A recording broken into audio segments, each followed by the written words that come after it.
बच्चों, कैसे हो आप सब? उम्मीद करता हूँ बढ़िया ही होगे। हम कर रहे हैं जनरल ऑर्गेनिक केमिस्ट्री जीओसी। इस सीरीज में हमारा आज का नया कंसेप्ट होगा इंटरमॉलिक्यूलर फोर्स। ठीक है, समझते हैं इंटरमॉलिक्यूलर फोर्स क्या होता है। दो मॉलिक्यूल्स के बीच में लगने वाले फोर्स ऑफ अट्रैक्शन को हम क्या बोलते हैं? इंटरमॉलिक्यूलर फोर्स बोलते हैं। दो मॉलिक्यूल्स के बीच में, अब वो दो मॉलिक्यूल कैसे भी हो सकते हैं, जैसे आप कोई मटेरियल कंसीडर कर लो, जैसे आप यहाँ पे एच एफ के बीच में लगने वाला ये एक मॉलिक्यूल हो गया, ये दूसरा मॉलिक्यूल, इनके बीच में लगने वाला फोर्स आपका यहाँ पे सपोज करो C2H5OH हो गया, ये एक मॉलिक्यूल हो गया, C2H5OH ये एक मॉलिक्यूल हो गया, इनके बीच में लगने वाला फोर्स H2O हो गया और दूसरा H2O हो गया, इनके बीच में लगने वाला फोर्स।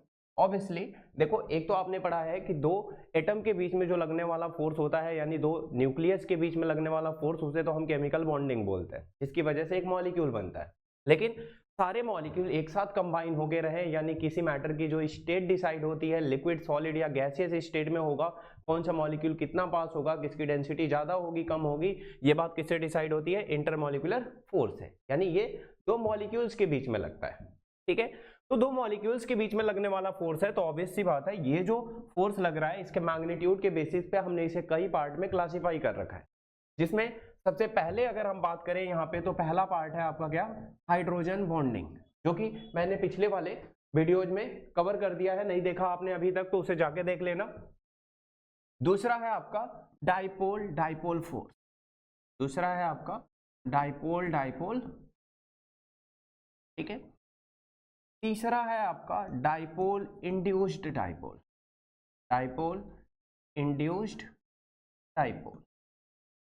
और नेक्स्ट है आपका, इसको आप वंडर वाल फोर्स बोल सकते हो, या फिर बोलते हैं क्या? लंदन या फिर डिस्पर्सन फोर्स।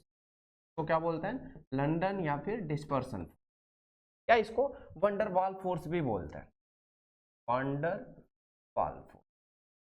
ठीक है, तो पहले मैं एक एक करके इन फोर्सेज को एक्सप्लेन कर देता हूं, फिर समझाता हूं आपको कि ये कैसे काम करता है। हाइड्रोजन बॉन्डिंग हो गई हमारी। डाइपोल डाइपोल फोर्स की बात करूं तो ये बिल्कुल हाइड्रोजन बॉन्डिंग जैसा ही है, कुछ नया नहीं है। ये दो पोलर मॉलिक्यूल्स के बीच में लगने वाला फोर्स है।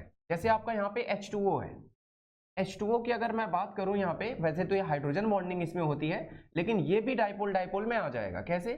यहाँ पे नेगेटिव होता है, यहाँ पे पॉजिटिव होता है, यहाँ पे दूसरा वाला जो मॉलिक्यूल होगा, सपोज करके चलो, जैसे सपोज करो यहाँ पे O, ठीक है, यहाँ पे पार्शियली पॉजिटिव, यहाँ पे पार्शियली पॉजिटिव, यहाँ पे पार्शियली। अब यहाँ पे एक पॉजिटिव एंड और नेगेटिव एंड के बीच में जो लगने वाला फोर्स है, यही आपका इंटरमॉलिक्यूलर फोर्स है।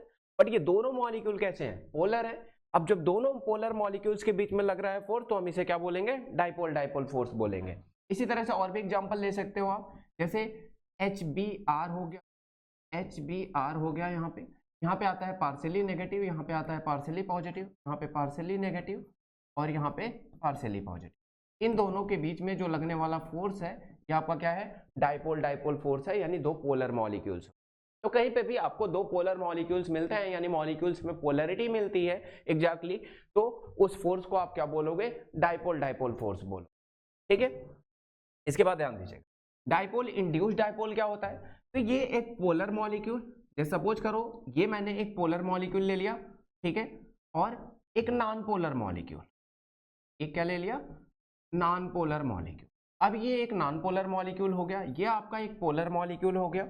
इन दोनों के बीच में जो फोर्स लगेगा, ध्यान दीजिएगा, इन दोनों के बीच में जो फोर्स लगेगा, ठीक है, वो क्या लगेगा? बहुत वीक फोर्स लगेगा। क्यों लगेगा? क्योंकि यहाँ पे जो आपका नेगेटिव या पॉजिटिव है, वो आपके इलेक्ट्रॉन को या तो अट्रैक्ट करेगा या तो रिपेल करेगा। दूसरा वाला जो न्यूट्रल है, जो नॉन पोलर है, तो इसकी वजह से इस मॉलिक्यूल पे भी थोड़ी देर के लिए क्या आ जाएगी? पोलैरिटी आ जाएगी। इसके इलेक्ट्रॉन क्लाउड भी किसी एक तरफ ज्यादा शिफ्ट हो जाएंगे, ऑब्वियस सी बात है। तो थोड़े टाइम के लिए उस पर पार्शियल पॉजिटिव चार्जेज और नेगेटिव चार्जेज डेवलप होंगे, और फिर इन दोनों मॉलिक्यूल के बीच में एक वीक फोर्स काम करना शुरू कर देगा, उसे हम क्या बोलेंगे? Intermolecular force. लेकिन कौन सा टाइप? डाइपोल इंड्यूस्ड डाइपोल वाला टाइप। क्यों? क्योंकि यहाँ पे एक पोलर मॉलिक्यूल ने एक नॉन पोलर मॉलिक्यूल के ऊपर चार्ज इंड्यूस्ड करा, जिसकी वजह से उसके बीच में एक फोर्स ऑफ अट्रैक्शन आया। बात समझ आई? तीसरी बात है, यानी ये जो लास्ट है आपका लंदन या फिर डिस्पर्सन फोर्स या वंडर वाल फोर्स, ये दो नॉन पोलर मॉलिक्यूल के बीच में लगता है। नॉन पोलर का मतलब, जैसे सपोज करो ये दोनों मॉलिक्यूल आपके क्या हो गए, नॉन पोलर हो। अब जब दोनों मॉलिक्यूल नॉन पोलर हो गए तो ऑब्वियस सी बात है इन पे कोई पार्शियल चार्जेस नहीं है। जब कोई पार्शियल चार्जेस नहीं है तो इनके बीच में कोई फोर्स होगा, नहीं होगा। लेकिन फिर भी आप नोबल गैसेज या फिर कुछ नॉन पोलर मॉलिक्यूल जैसे ऑक्सीजन O2 हो गया, नाइट्रोजन N2 हो गया, अगर इन सारी चीजों को देखोगे तो ये जनरली क्या होते हैं, पास पास मिल जाते हैं। अगर इनमें कोई फोर्स काम नहीं कर रहा होता तो एक मॉलिक्यूल कहीं और होता, एक मॉलिक्यूल कहीं और होता, ठीक है। ऐसे नहीं मिलते एक जगह सारी चीजें, बट एक जगह है अगर ये गैसेज, इसका मतलब ये है कि इनके बीच में भी कोई एक वीक फोर्स काम कर रहा है। ये जो वीक फोर्स काम कर रहा है इसको कैसे हम एक्सप्लेन करते हैं, कैसे बताते हैं, तो ध्यान दीजिएगा।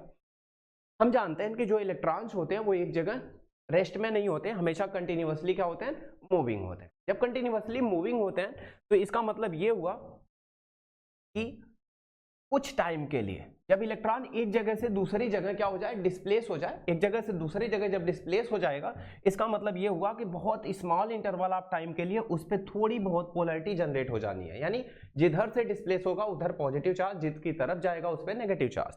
ये जो थोड़ी देर के लिए इलेक्ट्रॉन मूव हुआ है ना, इसके क्लाउड्स यानी एक मॉलिक्यूल्स पे थोड़ी देर के लिए जो पोलैरिटी आई है, इसी पोलैरिटी की वजह से दूसरे वाले मॉलिक्यूल्स पे भी क्या होगी, पोलैरिटी जनरेट होगी। ऐसे अदर जितने भी वहां प्रेजेंट होंगे सब पे जाएगी। और इस इंस्टैंटेनियस पोलैरिटी की वजह से एक वीक फोर्स इनके एग्जिस्टेंस में आएगा, जिसको हम क्या बोलेंगे, लंदन फोर्स या फिर डिस्पर्सन फोर्स, या फिर इसे क्या बोलते हैं, वंडर वॉल फोर्स। इतनी बात समझ आई। अब यहाँ पे ध्यान दीजिएगा, अगर एक क्वेश्चन ऐसे आता है आपका कि ऑर्डर बता दो इन सारे फोर्सेज का स्ट्रेंथ के बेसिस पे या मैग्नीट्यूड के बेसिस पे, तो सबसे स्ट्रॉन्गर फोर्स जो होता है वो होता है आपका आयनिक फोर्स, आयनिक कंपाउंड्स में लगने वाला, क्योंकि ये इलेक्ट्रोस्टैटिक फोर्स है, दो आयंस के बीच में लगता है। अच्छा, इसके बाद जो ऑर्डर है वो आपका हो जाएगा हाइड्रोजन बॉन्डिंग का। इसके बाद नेक्स्ट जो मैग्नीट्यूड में ज्यादा होगा वो आपका होगा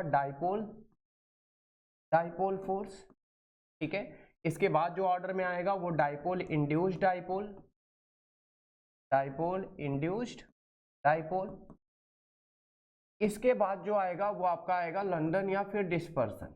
के बाद जो आएगा वो आएगा लंदन फोर्स या फिर डिस्पर्सन फोर्स, ठीक है, जिसको वंडरवॉल फोर्स भी बोलते हैं। ये ऑर्डर होगा आपका क्या, मैग्नीट्यूड के केसेस में, कि किसका मैग्नीट्यूड ज्यादा होगा, यानी कहां पे ज्यादा स्ट्रॉन्गर फोर्स होगा। एक बात ध्यान देके चलिएगा, जो बॉइलिंग पॉइंट होता है किसी भी लिक्विड का वो डायरेक्टली प्रोपोर्शनल होता है किसके, मॉलिक्यूलर फोर्स के।